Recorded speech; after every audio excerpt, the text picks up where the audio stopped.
À l'heure des négociations de paix, un nouveau front de la guerre sera-t-il bientôt ouvert dans le sud Kivu? La militarisation de la zone le laisse penser.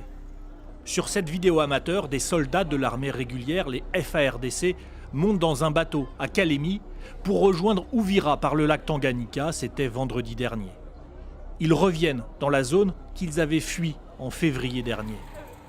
Ici, à Uvira, des hommes au premier plan regardent au loin des camions de militaires qui filent plus au nord, vers la plaine de la Rusizi, vers le front.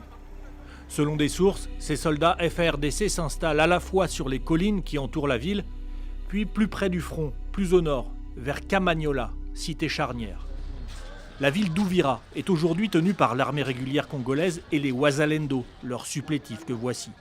Et eux sont prêts à en découdre, loin des discussions d'accord de paix.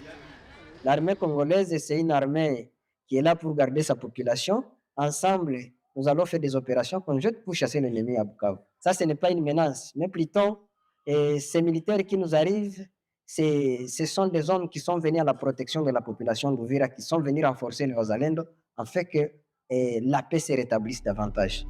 Le porte-parole de l'AFC M23 dénonce sur les réseaux sociaux un mépris flagrant et une insulte directe aux pourparlers de paix en cours. Mais le M23, lui aussi, a fait venir des troupes à Bukavu.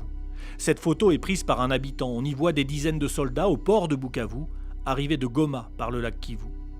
Tous les signes d'une confrontation prochaine sont là avec ce renforcement militaire des deux côtés. La peur s'installe dans la population. Cela prouve combien de fois que les violences aussi vont augmenter, l'insécurité prend encore les records et cela nous fait en sorte que la population commence à s'inquiéter et d'autres commencent même à se déplacer vers Burundi parce que quelque part, ça prouve que n'importe quand, il peut y avoir encore des décrochages entre les militaires du M23 et ceux de l'FARDC. Uvira et ses environs comptent plus de 40 000 déplacés, certains partis au Burundi, d'autres entassés dans des écoles ou des églises. On se demande maintenant s'il y a encore éclatement de la guerre, où est-ce qu'on va aller? C'est ça le traumatisme que nous traversons ou que nous survivons actuellement. Si les affrontements reprennent, des milliers de personnes ne peuvent plus s'abriter. Pour l'instant, ces derniers jours, des échanges de tirs ont eu lieu ailleurs, au nord Kivu, près de Walikale, entre FARDC et M23.